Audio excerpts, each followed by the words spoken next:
Hello, everyone. Just finished watching Monday Night Raw for October the 6th, 2025. The show opened up with Roman Reigns coming out.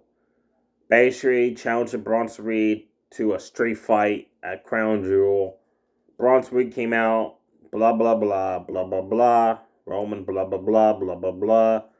Segment dragged on way too long. They didn't even brawl. I don't even call that mini brawl a brawl.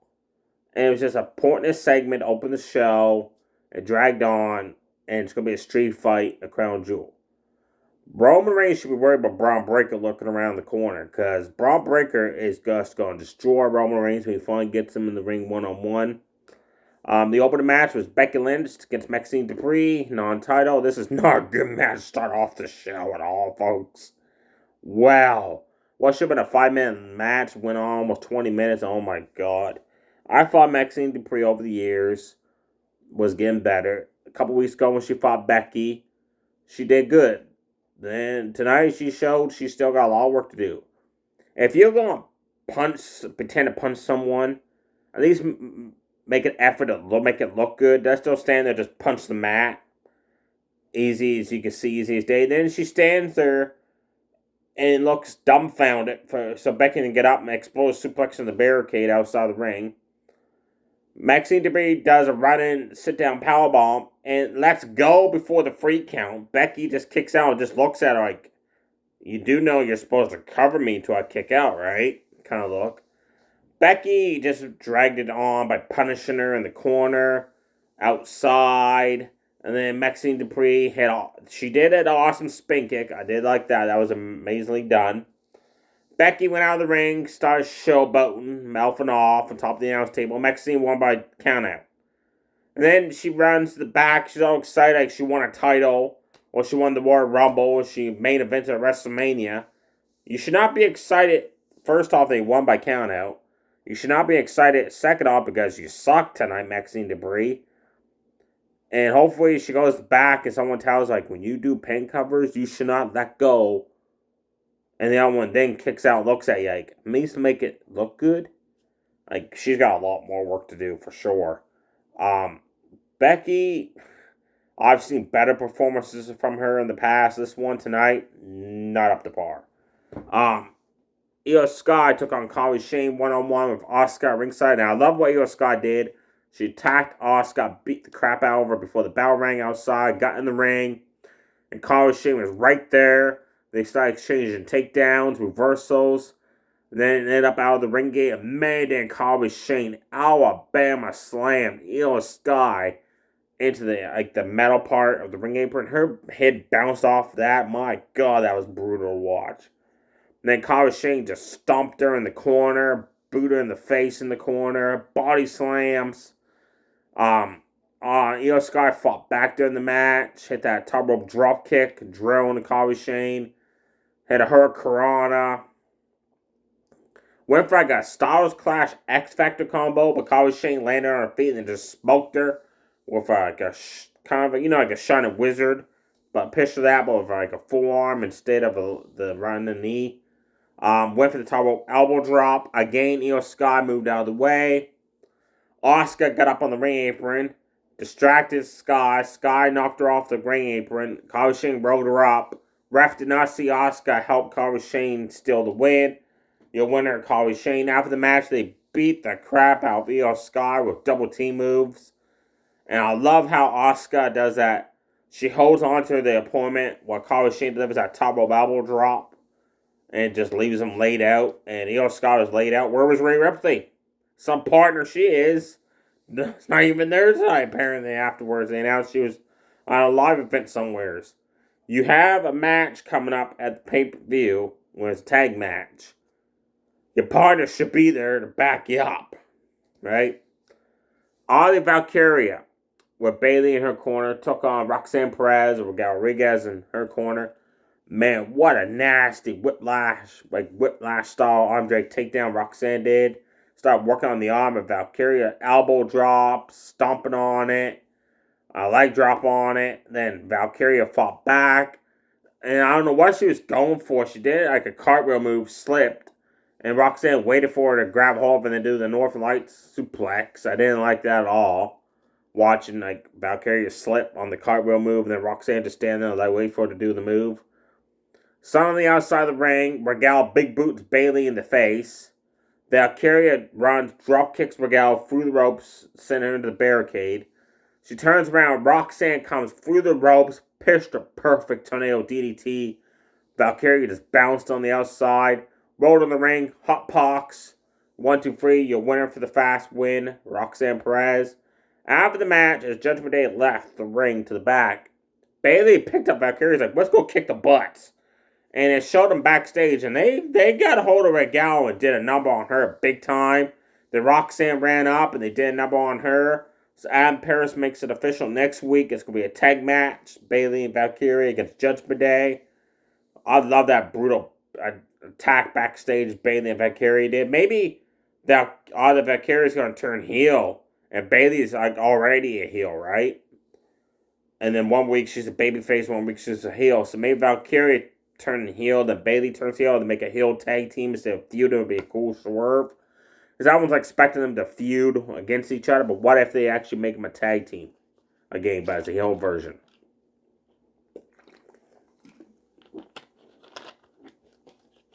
It's a hot one out. That's why they focus story firsty. 6-man tag, AJ Styles, Penta, Dragon Lee took on Judgment Day. Action-packed match from the get-go. I love how Finn Balor's like, I got this. JD's like, tells Dominic, we know I got this. Dominic's like, okay. They turn around, Stereo Hurricanrana for Penta and Dragon Lee. That was hilarious.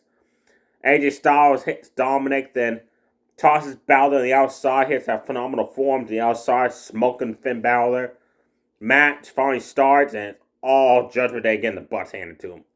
Balor suffers triple team moves from Styles, Penta, and Dragon Lee in the corner. Then they take turns beating them up. Finally, Balor gets away, tags in JD. JD gets in, is like all fired up. Penta just hauls off and kicks him right in the face.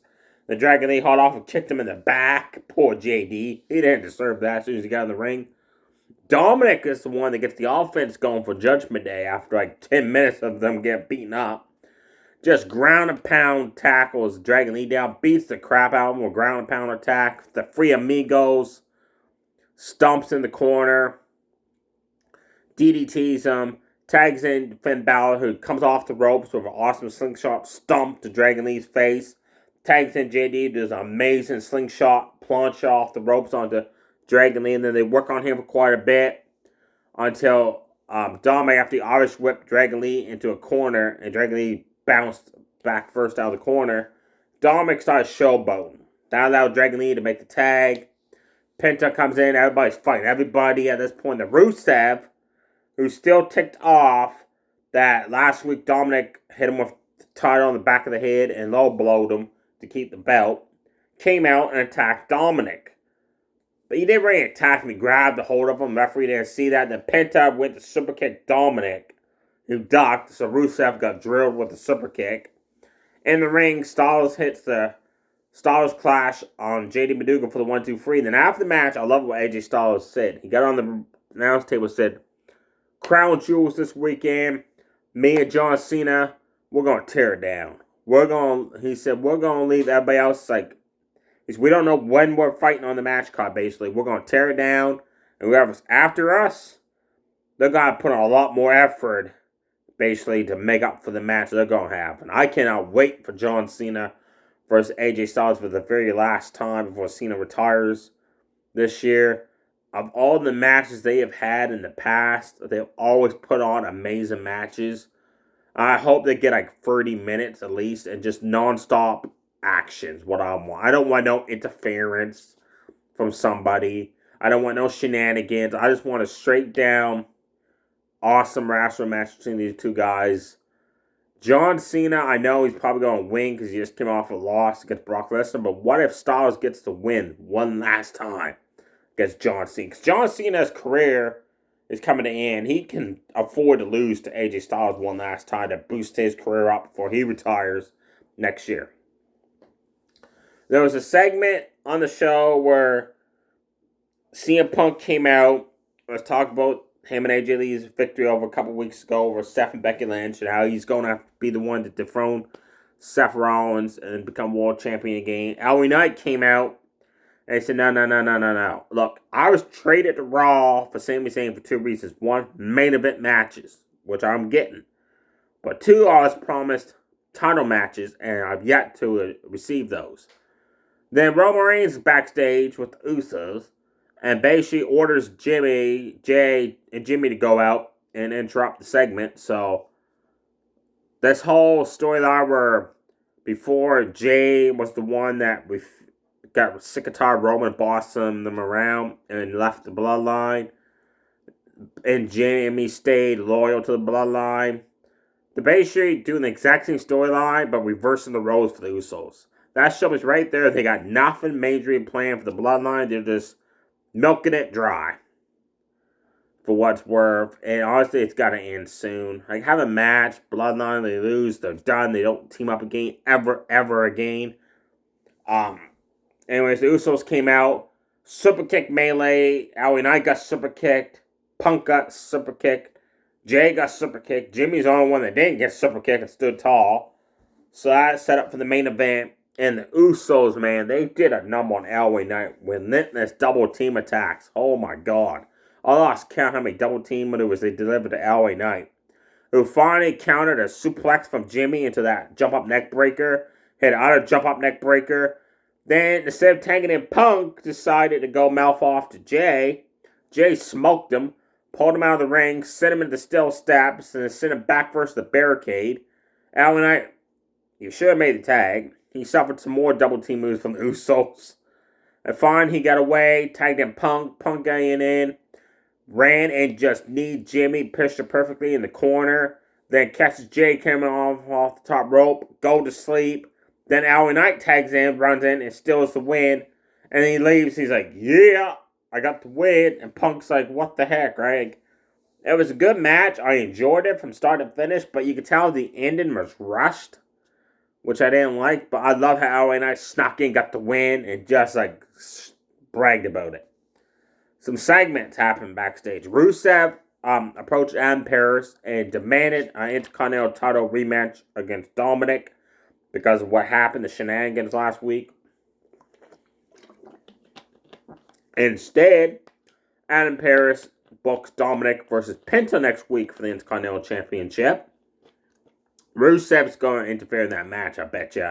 That's going to start a feud with Rusev, Penta, maybe Dominic in a triple threat, or Rusev, Penta separate from Dominic, maybe. Let me know below in the comments. Do you think Rusev's going to get involved in this Intercontinental title match to set up a triple threat, or set up Rusev versus Penta as a separate feud? I'd love to see, honestly, either or. As long as Rusev is in a feud and is getting TV time and building him up again, which is good news. There was a backstage segment where Becky was again just going off about losing, and Rollins not even paying attention to her game. He's more focused on beating Cody Rhodes at Crown Jewel. And I love what Paul Heyman said. He said, look, if you lose, Braun Breaker, Braun Speed's going to lose faith in you. Becky's going to lose faith in you. You need to win against Cody. But remember, we're all a unit. So I was Paul Heyman's telling Rollins, you can beat Cody, but you don't need to do it by yourself, right? And Rollins wants to beat Cody by himself, but maybe he's going to realize maybe I need help. I love the video packs they showed, hyping up Cody versus Rollins. I love Rollins' promo during this hype up video where he basically said, I spent a majority of the whole year, 2 years ago, helping Cody take out the bloodline. Caused the tension, getting Sammy away from the bloodline. With Kevin Owens, getting Jay to leave. And what's Cody do after he wins the title? 6 months later, he's kissing Roman's butt. I love that. He said, all the work I did help Cody take out the bloodline, and Cody's basically the reason why the bloodline came back, which is true.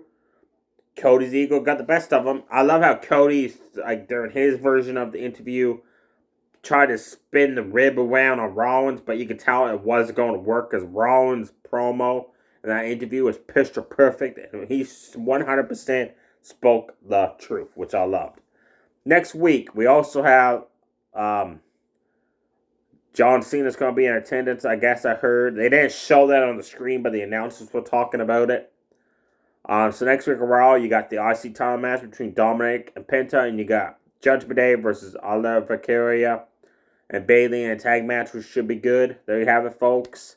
The first hour of the show with the segment and the dragged on match of Becky, Maxine Dupree, you're probably going to fall asleep watching it. Just skip the first hour, honestly, folks. Then it gets better afterwards as it progresses. And I just noticed, so Crown Jewel, you got 3 inter-branded matches, a street fight for Raw, and a tag match for Raw. Is SmackDown even going to have a match on this pay-per-view by themselves or not? I honestly wish they would go back to 1 month is all Raw, next month is all SmackDown pay-per-views. Because when they had separate pay-per-views for the separate brands, more storylines got a chance to continue or end on pay-per-views and that. But having like Raw have more matches than SmackDown, it shows me as a fan that Triple H is realizing Raw is struggling because lately SmackDown's been putting on really good shows compared to Raw's. I think. Let me know below in the comments. Do you think that's why Raw gets more matches than SmackDown's because SmackDown's doing better on TV than Raw? And do you think they should have it back? 1 month is one brand's matches. The next month, the other brand can have all matches on pay-per-views. There you have it, folks. Stay safe, everybody. Too sweet. Bye.